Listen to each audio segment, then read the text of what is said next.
বাংলাদেশে একটা পরিবর্তন অনিবার্যই ছিল, সেটা হলো ব্যাটিং। তানজিদ তামিম খেলবেন, সেটা তার অভিষেক হয়ে গিয়েছে। বোলিংয়ে যে পরিবর্তনের কথা ছিল সেই পরিবর্তনটা হয়েছে, কিন্তু সেটা হচ্ছে যে তাসকিনকে বিশ্রাম দেওয়া হয়নি, বিশ্রাম দেওয়া হয়েছে ইবাদত হোসেনকে। তিনি পারফরমেন্স অনুযায়ী আসলে টিমে জায়গা পাননি। এই টেস্টটা বাংলাদেশ জিততে চায়, এই কারণেই আসলে এই যে পরিবর্তন। দর্শক, সমকালের ফেসবুক পেজ এবং ইউটিউব চ্যানেলে আপনাদেরকে স্বাগত। আমি সিকান্দার আলী, যুক্ত হয়েছি সিলেট থেকে। বাংলাদেশ ও পাকিস্তানের মধ্যে সেকেন্ড টেস্ট শুরু হয়েছে। এই টেস্টে বৃষ্টি বাধা রয়েছে, আকাশ পরিপূর্ণ, চারিদিকেই মেঘলা, খুবই মেঘলা, কিন্তু খেলাটা হচ্ছে। যেহেতু এখনো বৃষ্টি হয়নি, বৃষ্টি না হওয়ার কারণে সকালবেলার ওয়েদারটা যেরকম থাকার কথা সেই রকম মোটামুটি রয়েছে, এই কারণে ম্যাচটা হয়েছে। ইংলিশ কন্ডিশন কিছুটা এরকম কন্ডিশনে সাধারণত বোলাররা যে ধরনের সুবিধা পেয়ে থাকে সেটা একদম বিগিনিংয়ে বা শুরুতে সেটা পেয়েছে। আব্বাস একটা উইকেট নিয়ে নিয়েছেন, যিনি মামুনুল হাসান জয়, তিনি আউট হয়ে গেছেন। এই যে আউট হওয়া, এই আউট হওয়াটাই তার জীবনে বোধহয় কাল হয়ে গেল। এই টেস্টের আগে টেস্টে যদি আমরা চিন্তা করে থাকি, তিনি ভালো করতে পারেননি। তবে গত বছর নভেম্বরে যে টেস্টটা হয়েছিল, তিনি 171 রানের একটা ইনিংস খেলেছিলেন এই সিলেট আন্তর্জাতিক স্টেডিয়ামে। সেই মাঠে তার কাছে একটা বড় ইনিংস আশা করা হয়েছিল, যদিও প্রথম ইনিংসে তিনি ব্যর্থ হয়েছেন। সেকেন্ড বলে আউট হয়ে গিয়েছেন স্লিপি ক্যাচ দিয়ে। তার এই আউটটা বাংলাদেশকে একটু ব্যাকফুটে ঠেলে দিল। মমিনুল একেবারেই বলতে গেলে ওপেনিং শুরু করে দিয়েছেন। মমিনুলের সঙ্গে তানজিদ হাসান তামিম তিনি খেলছেন। তামিম একটু এগ্রেসিভ ব্যাটার, সবসময় আমরা জেনে থাকি সাদা বলের ক্রিকেটে সবসময় তিনি মেরে খেলা পছন্দ করেন। সেটা টেস্টেও কিছুটা দেখা যাচ্ছে। তিনি প্রথম থেকে একটু ওয়ানডে স্টাইলে রান করার চেষ্টা করছেন। যদি তিনি এটা ক্যারি করতে পারেন তাহলে বড় ইনিংস খেলার সম্ভাবনা তৈরি হবে এবং এটা বাংলাদেশের জন্য পজিটিভ।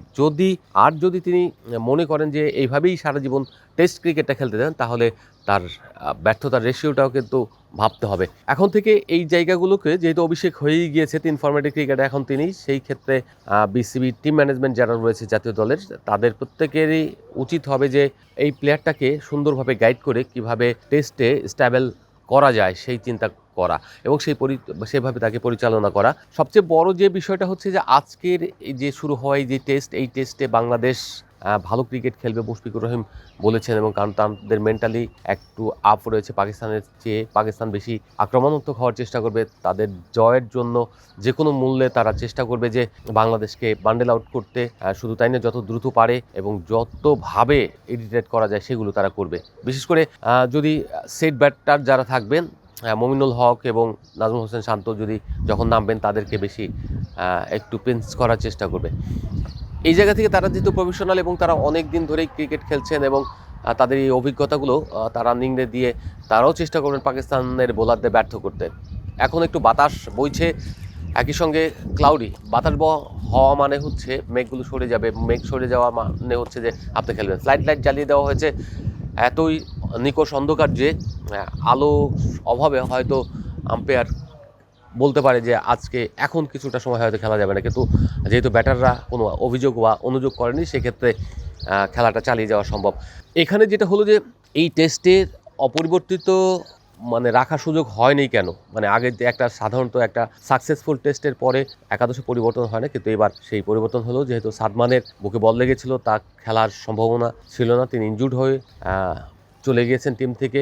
তার জায়গায় নিয়ে হয়েছে জাকির হাসানকে। জাকির হাসান বিকল্প প্লেয়ার, আর জয় যেহেতু করেননি, কিন্তু তার কাছে আশা করা হবে যে সেকেন্ড ইনিংসে তিনি একটা ভালো স্কোর দেবেন দলকে। সবচেয়ে বড় যে বিষয়টা সেটা হচ্ছে যে বাংলাদেশ ফ্রুটফুলি খেলছে। এখানে যে উইকেট রয়েছে সেটা সবুজ, এই সবুজ উইকেটে ধারাবাহিকভাবে যদি করা যায় তাহলে এখানে রান হয় অনেক। এই রান যত বেশি করতে পারবে প্রথম ইনিংসে, সেকেন্ড ইনিংসের জন্য তত ভালো হবে বাংলাদেশের। বিশেষ করে যেহেতু বাংলাদেশ থার্ড ইনিংসে আবার ব্যাট করবে, আজকেও টসে হেরে কিন্তু সেই ব্যাটিং নিয়েছে। এটা বোধহয় বাংলাদেশের জন্য একটা টস হারাটাও লাকি, কারণ হচ্ছে যে তারা ব্যাট করতে চায় কন্ডিশন অনুযায়ী। বিশেষ করে পাকিস্তান প্রতিবারই কিন্তু ভুল করছে। একটা ভুলটা কেমন, তার টস জিতে মনে করছে যে এখানে বোধহয় সিমারদের জন্য অনেক বেশি কিছু থাকে, বা সিমাররা এমন কিছু করবেন যাতে খুব দ্রুত প্রতিপক্ষকে বান্ডেল আউট করে দিতে পারবে, কিন্তু আসলেই সেটা হয় না। ব্যাটিং ফ্রেন্ডলি, অনেক বেশি ব্যাটিংয়ের জন্য উইকেটগুলো ভালো থাকে। টনি হ্যামিংকে ধন্যবাদ এই জন্য, তিনি একদম পারফেক্টলি একটা উইকেট বানিয়ে দিচ্ছেন, স্পোর্টিং উইকেট। এই ধরনের উইকেটে তানজিদ তামিমদের জন্য খুব একটা মানে টেস্টের মতো জায়গায় কমফোর্টেবল নাও হতে পারে, তবে তাকে অভ্যস্ত হতে হবে যেন তিনি প্রতিনিয়তই ধরে এবং বল লিফট করা বলেন, ব্যাট লিফট করা বলেন, প্রত্যেকটা জিনিস যেন তিনি রপ্ত করে ফেলেন। ফার্স্ট ক্লাস ক্রিকেটের নিয়মিত যদি তিনি খেলেন এবং এরকম কন্ডিশন দেওয়া হয় তাহলে হয়তো তিনি খুব দ্রুতই টেস্টে একেবারে নিজের জায়গাটা পাকা করে নিতে পারবেন। এখন যেটা রয়েছে বাংলাদেশে ওপেনারের সংকট ছিল, সেই ওপেনারের জায়গাটা কার জায়গাটা আসলে হারাতে হচ্ছে আমি জানি না। তানজিদ তামিম অভিষেক হওয়ার পরে তিনি যদি ভালো খেলে ফেলেন তাহলে কাউকে না কাউকে পরের টেস্টে আপনার বাদ পড়তে হবে। সেইটা কে? সেটা হতে পারে জয়, হওয়ার সম্ভাবনাই বেশি, কারণ সাদমান রীতিমতো কোনো না কোনো টেস্টে ভালো করে দেন। দর্শক, এই টেস্টের আপডেট এখানেই।